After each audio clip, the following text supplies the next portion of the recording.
Hey everyone, this is Laura Gadenek with Laura Gadenek Astrology, and I'm here to give you the astrology for the week of July 26th through August 1st, 2021. So things really start off on Tuesday the 27th when Mercury goes into Leo. So this is highlighting once again the part of your chart that has Leo on the cusp, which has already been majorly emphasized with Venus and Mars having gone through Leo and making the opposition to Saturn and the square to Uranus. So the fun is not over yet. Mercury and the Sun will also eventually make the same aspects, which I'll get to later on in the video. But Mercury is a planet about our mind, how we think, how we communicate, how we exchange information and ideas. And Leo, because it's the sign of, it's ruled by the Sun, which represents the ego, the self. Mercury here can be a little bit more subjective, and things can get personal. So something to watch out for. Be mindful of thinking you're right while Mercury is in this sign. Pride might be more involved in everything that you think, believe, or communicate. There might just be more pride involved, not necessarily a bad thing. Natives with Mercury and Leo in their birth chart, are usually pretty good at organizing people, directing people, being a leader. Leo is a sign of leadership and of being kind of in charge. So you might be, this is like very general, but there might be more of an emphasis on directing or leading in some way. Mercury in Leo loves to give advice. There can be a bit of arrogance there, so be mindful of that. But overall, Mercury in Leo is great at public speaking and performing. So good time to schedule a talk that you have to do or anything that is in the public eye.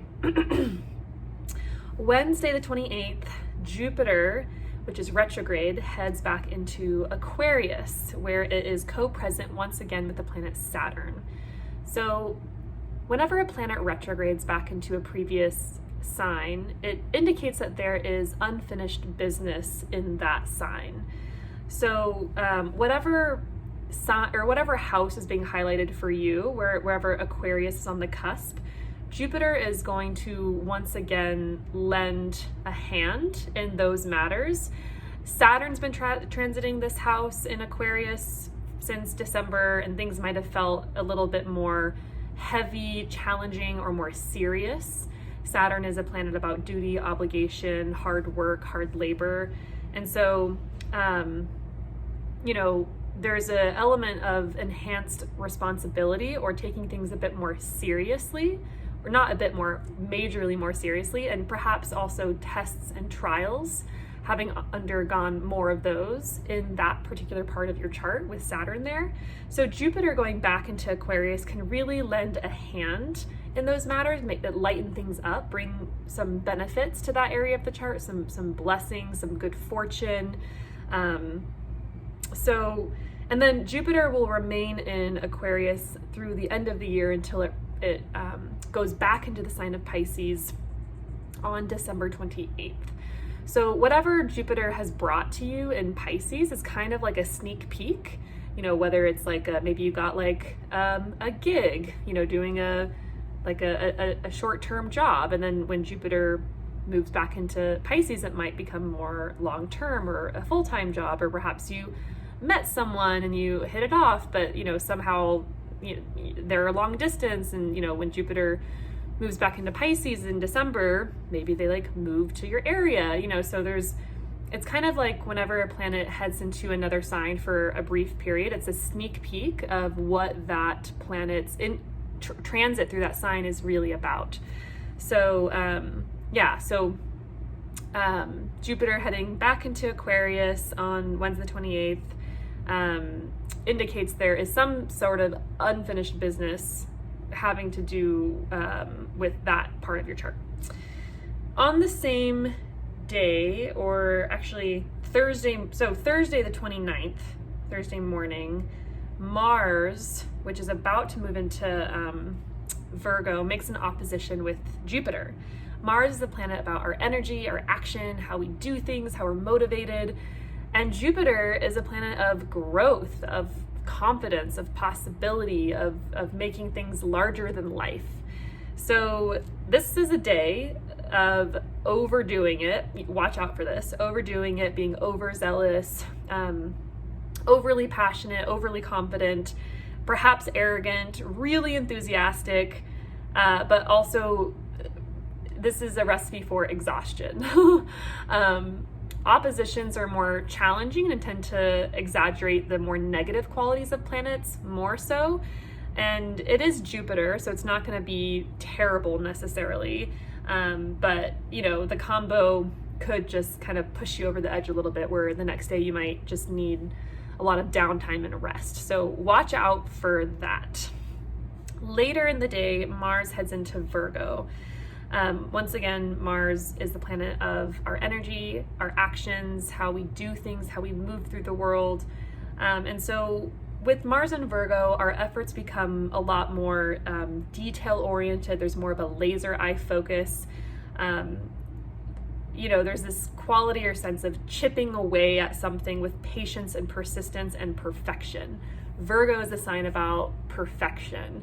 And because of that, Mars and Virgo can be a little bit overly critical. So Mars is sharp in general. It rules over all things that are sharp: knives, axes, saws, all things that can cut.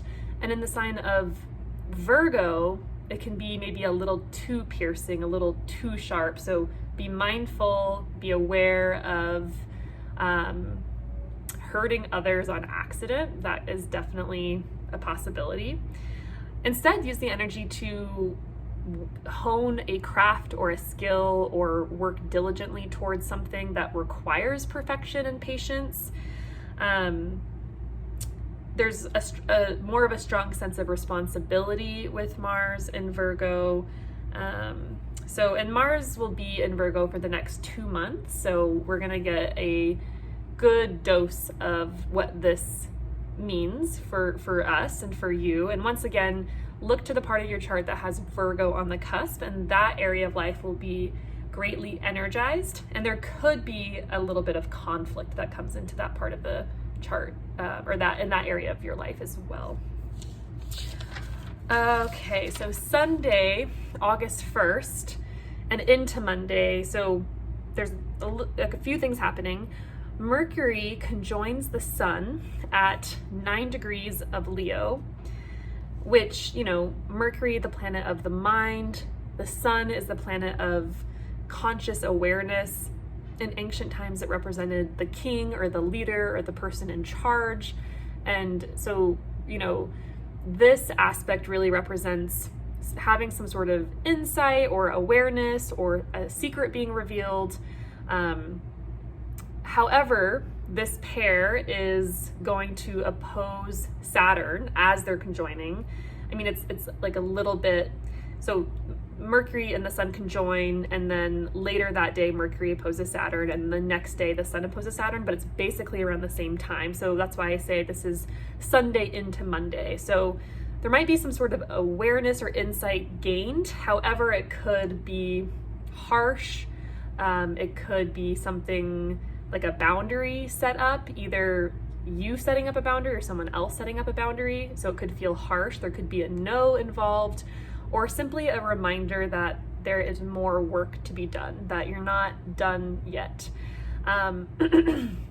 Something to be aware of, because Mercury is the planet of the mind and the sun is our heart, it's our ego, it's our identity. And Saturn is a really harsh critic, a very perfectionistic judge, I would say. So be mindful of also this manifesting as an inner critic. Just because you're not ready for something, or there's more work to be done, or there's more training, doesn't mean that you're not already good at what you're doing, or it doesn't have anything personal to say about you. It might not even be, that might not even be the case. The fact that, you might be telling yourself that you're not ready for something, you're not good enough, you'll never be good enough, that you still have 10 years of training to do until you're ready, which, might not be true. So be aware of that energy on those 2 days. Yeah, and in general, it's just kind of maybe a message from yourself or someone else that additional challenges await, or that where you want to go and where you want to be takes time and effort. That's Saturn's lessons in life. And how you want to shine, how you want to glow, how you want to take up space in this world in the most meaningful way, is, still in process and takes perhaps some more training and perhaps a mentor or just more time and practice. So don't get too down in the dumps on that day. It could feel like a heavy day, maybe a bit depressive, but just be aware of whether the no or the judgment is coming from you or is coming from someone else. And even if it's coming from someone else, doesn't necessarily make it true with a capital T, although it's always helpful to take into consideration other people's feedback. So all right, well, that is the astrology for the week. If you are curious about how this is playing out in your personal chart, I am available for consultations this upcoming week and the next week. So please reach out. You can DM me, message me, email me, or sign up for a consultation on my website, lauragedenek.com. Otherwise, I will be back next week with another astrological update, and I hope you have a wonderful week.